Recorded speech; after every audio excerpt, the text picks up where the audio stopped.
IPPCO claim accident management ஸ்பெஷலிஸ்டை அணுகி வாகன விபத்தை உங்கள் காப்புறுதி நிறுவனத்திற்கு அறிவியுங்கள்.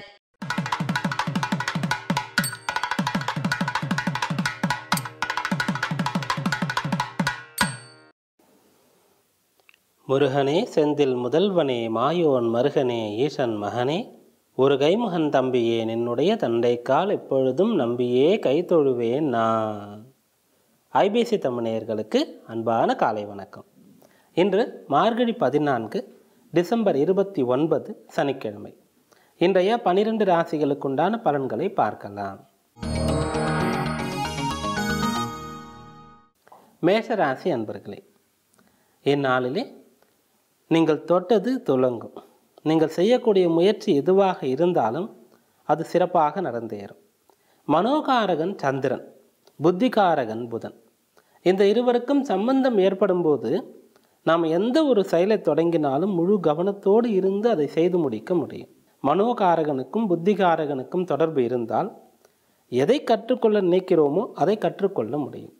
அப்படியாக இந்நாளிலே நீங்கள் முழு மனதோடு காரியமாற்றுவீர், நினைத்ததை செய்து முடிப்பீர். இன்று நீங்கள் வழிபட வேண்டிய தெய்வம் லக்ஷ்மி நாராயணர். ரிஷபராசி அன்பர்களே, கல்வி கேள்விகளிலே சிறந்து விளங்குவீர்கள். புத்திசாலித்தனமாக நடந்து கொள்வீர்கள். அறிவுபூர்வமாக செயல்பட்டு ஆதாயம் பெறுவீர்கள். உணர்வுபூர்வமாக செயல்படக்கூடியவர்கள் நஷ்டம் அடையக்கூடிய வாய்ப்பு இருக்கின்றது. ஆனால் அறிவுபூர்வமாக செயல்படக்கூடியவர்களுக்கு நஷ்டம் என்பது கிடையாது. ஆதாயம்தான் உண்டு, அல்லது இவர்கள் தப்பித்து கொள்வார்கள். பிள்ளைகளை சரியாக வழிநடத்துவீர்கள். பிள்ளைகளுடைய தேவைகளை நிறைவேற்றுவது, பிள்ளைகளுடைய கல்வி சம்பந்தமான விஷயங்களிலே கடன் வாங்கியாவது அவர்களை படிக்க வைப்பது, சக்திக்கு மீறி அவர்களை படிக்க வைத்து பெரிய ஆட்களாக ஆக்குவது, இப்படிப்பட்ட விஷயங்கள் எல்லாம் உங்களுக்கு சாத்தியமாகும். இன்று நீங்கள் வழிபட வேண்டிய தெய்வம் ஸ்ரீ கிருஷ்ணர். மிதுன ராசி அன்பர்களே, தடைப்பட்ட கல்வியை இன்றைக்கு தொடர முடியும். கல்வி தடைப்படுவதற்கு பொருளாதார ரீதியான காரணங்கள், உடல் ஆரோக்கிய காரணங்கள், குடும்பம் சார்ந்த காரணங்கள், குடும்பத்திலே பெரிய பிரச்சனை, பிரிவு, இழப்பு, இப்படிப்பட்ட விஷயங்கள் காரணமாக இருக்கும். இதில் எது காரணமாக இருந்தாலும் உங்களுடைய அந்த தடைப்பட்ட கல்வியை தொடர முடியும், அல்லது இடமாற்றத்தோடு கல்வியை மீண்டும் ஆரம்பிக்க முடியும். கல்வி சம்பந்தமாக உங்களுடைய ஏக்கம் தீரக்கூடிய நாளாக, விருப்பமான துறை கிடைக்க பெறக்கூடிய நாளாக இந்த நாள் இருக்கப் போகின்றது. இன்று நீங்கள் வழிபட வேண்டிய தெய்வம் லக்ஷ்மி ஹயக்ரீவர். கடகராசி அன்பர்களே, உடன் பிறந்தவர் மீது அக்கறை எடுத்துக்கொள்வீர். அதிலும் குறிப்பாக சகோதரிகள், அக்கா அல்லது தங்கை, இவர்கள் மீது இன்னும் கொஞ்சம் அக்கறை எடுத்துக்கொள்ளக்கூடிய நாளாக இந்த நாள் இருக்கின்றது. அது மட்டுமல்லாமல் இன்றைய நாளிலே நீங்கள் உங்களுடைய முழுமையான திறமையையும் வெளிப்படுத்துவதற்குண்டான வாய்ப்பு, சந்தர்ப்பத்தை பெறுவீர்கள். குறிப்பாக போட்டி, பந்தயங்கள், விளையாட்டுத்துறை, பெயர், புகழ், சலுகை, பாராட்டு, பரிசு, இதுவெல்லாம் கிடைக்கக்கூடிய வாய்ப்பு இருக்கின்றது. இப்படிப்பட்ட துறையில் இருக்கக்கூடியவர்கள், இப்படிப்பட்ட கலையை கற்றுக்கொண்டிருக்கக்கூடியவர்களுக்கு இதனால் வாய்ப்பு கிடைக்கக்கூடிய நாளாக இருக்கின்றது. இன்று நீங்கள் வழிபட வேண்டிய தெய்வம் ஆஞ்சநேய சுவாமி. சிம்மராசி அன்பர்களே, பேச்சாற்றல் சிறப்பாக இருக்கும். நீங்கள் சொன்னதை செய்து காட்டுவீர்கள். இன்றைய நாளிலே உங்களுக்கு செல்வாக்கு இருக்கும். செல்வாக்கு என்பது ஒருவருடைய பதவியை, ஒருவருடைய அந்தஸ்தை, செல்வத்தை வைத்து வருவது. ஒரு நாளில் திடீரென்று கிடைக்குமா என்றால், பொதுவாக சில சமயத்திலே நாம் ஒரு இடத்திற்கு சென்றால் அங்கு நமக்கு நல்ல மரியாதை கிடைக்கும், நல்ல அங்கீகாரம் கிடைக்கும்.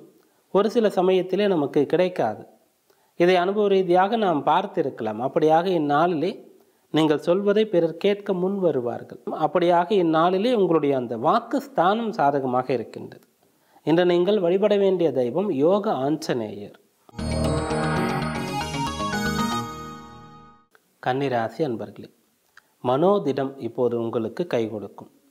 உறுதியாக இருப்பீர்கள். கொண்ட கொள்கையிலே, எடுத்த பணியிலே, நீங்கள் தொடங்கிய காரியத்திலே இப்போது உறுதியாக இருப்பீர்கள். வைராக்கியம், திட சித்தம், அது இப்போது உங்களுக்கு சாத்தியமாகும். சாதாரணமாக ஒரு தீய பழக்கத்தை விட வேண்டும் என்றால் வைராக்கியம், உறுதி வேண்டும். அதே போல் ஒரு பெரிய சாதனை செய்ய வேண்டும் என்றால் வைராகியம், உறுதி வேண்டும். இப்படியாக இந்நாளிலே சிறியது முதல் பெரியது வரை உங்களுக்கு அந்த வைராகியம், மன உறுதி என்ற ஒரு சக்தியானது, ஒரு நிலையானது பெரிய அளவிற்கு உங்களுக்கு பலனை பெற்று தரும், நல்ல மாற்றத்தை உங்களிடத்திலே உருவாக்கும். என்று நீங்கள் வழிபட வேண்டிய தெய்வம் திருப்பதி ஏழுமலையான். துளாராசி அன்பர்களே, உத்தியோக ரீதியாக பொறுப்புகள் மாற்றி கொடுக்கப்படுவது, இடமாற்றம் ஏற்படுத்துவது இதற்கு வாய்ப்புண்டு. அதே போல் தொழில் நிமித்தமாக கூடுதல் முதலீடுகளை செய்து தொழிலை விரிவுபடுத்துவதற்கு வாய்ப்புண்டு.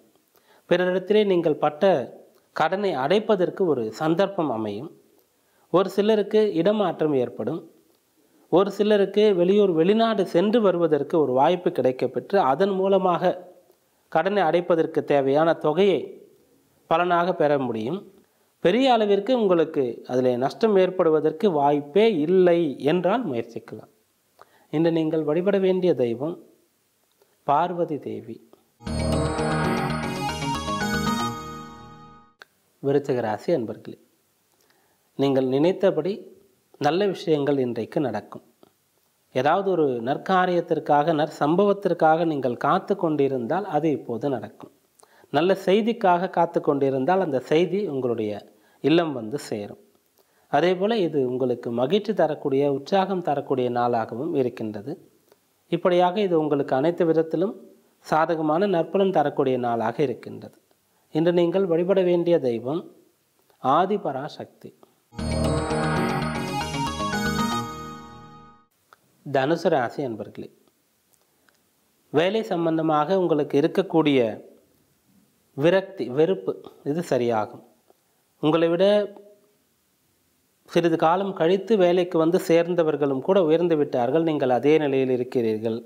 அல்லது நீண்ட காலமாக ஊதிய உயர்வு இல்லை, தற்காலிக பணியிலேயே இருக்கிறோம், பணி நிரந்தரமாக்கப்படவில்லை, எவ்வளவோ நமக்கு திறமை இருந்தும் கூட சுயதொழில் செய்து வெற்றி பெற முடியவில்லை, காலத்திற்கும் வேலை செய்து கொண்டிருக்கிறோம். இப்படிப்பட்ட உங்களுக்கு இருக்கக்கூடிய வெறுப்பான விஷயங்கள், கவலை தரக்கூடிய விஷயங்கள் இப்போது சரியாகும். இன்று நீங்கள் வழிபட வேண்டிய தெய்வம் தட்சிணாமூர்த்தி. மகர ராசி அன்பர்களே, வாழ்க்கை துணை மூலமாக உங்களுக்கு நன்மை நடக்கக்கூடிய வாய்ப்பு உண்டு. திருமணம் ஆகாதவர்களுக்கு தங்களுடைய நண்பர்கள் மூலமாக நல்ல ஒத்துழைப்பு, உதவி கிடைக்கும். அதே போல் புது இடங்களுக்கு சென்றவர்கள், சமீப காலத்தில் வெளியூர், வெளிநாடு சென்று அங்கே இருக்கக்கூடிய சூழ்நிலை, உணவு, பாஷை, மொழி இதுவெல்லாம் சரியாக புரியாமல், சரியாக ஏற்றுக்கொள்ள முடியாத ஒரு நிலையில் இருந்தால் நல்ல ஒரு நட்பு கிடைக்கப்பெற்று அதன் மூலமாக உங்களுக்கு ஒரு சுதாரிப்பு நிலை உண்டாகும். இன்று நீங்கள் வழிபட வேண்டிய தெய்வம் சிவபெருமான். கும்பராசி அன்பர்களே, மன அமைதிதான் மிகச்சிறந்த ஒரு நலனாக நமக்கு இருக்கின்றது. நம்முடைய வேலை நேரத்திலே அந்த வேலையை பற்றி சிந்திக்க வேண்டும். அதாவது அந்த வேலையை கவனத்தோடு, முழு மனதோடு செய்ய வேண்டும். அதே போல் நாம் இறை வழிபாடு செய்யும்போது அந்த இறை வழிபாட்டில் தான் நமக்கு கவனம் இருக்க வேண்டும். இப்படிப்பட்ட பக்குவம் யாருக்கு இருக்கின்றதோ அவருக்கு ஆரோக்கியம் நன்றாக இருக்கும். ஆனால் நாம் வேலை செய்து கொண்டிருக்கும் போது வேறு ஏதாவது பற்றி நினைத்து கொண்டிருந்தால் வேலையை சரியாக செய்ய முடியாது. நல்ல ஒரு நூல்களை வாசிக்க வேண்டும். இப்படி மனக்கட்டுப்பாட்டை ஏற்படுத்தி கொள்ள வேண்டிய நாளாக இந்த நாள் இருக்கின்றது. இன்று நீங்கள் வழிபட வேண்டிய தெய்வம் யோக நரசிம்மர்.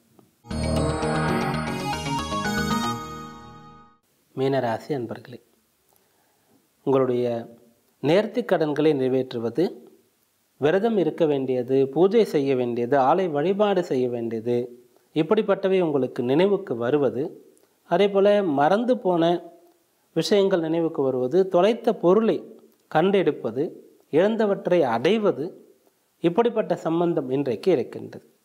அதாவது உங்களுடைய மறதி விலகும், இழந்தவற்றை அடைவீர்கள், தொலைந்து போனது திரும்ப கிடைக்கக்கூடிய வாய்ப்பு இருக்கின்றது. நீங்கள் மறந்து போன அந்த தெய்வ வழிபாடு, நேர்த்தி கடன்கள் நினைவுக்கு வரும். பிடித்த ஆலய வழிபாடு செய்ய வேண்டும் என்ற ஒரு ஆவல் எழும். இதுவெல்லாம் உங்களுக்கு இன்றைக்கு சம்பந்தம் இருக்கின்றது. இன்று நீங்கள் வழிபட வேண்டிய தெய்வம் உங்களுடைய குலதெய்வம். இந்நாள் அனைவருக்கும் மன உறுதி தருகின்ற உன்னதமான நாளாக அமையட்டும். மீண்டும் நாளை சந்திப்போம். நன்றி, வணக்கம்.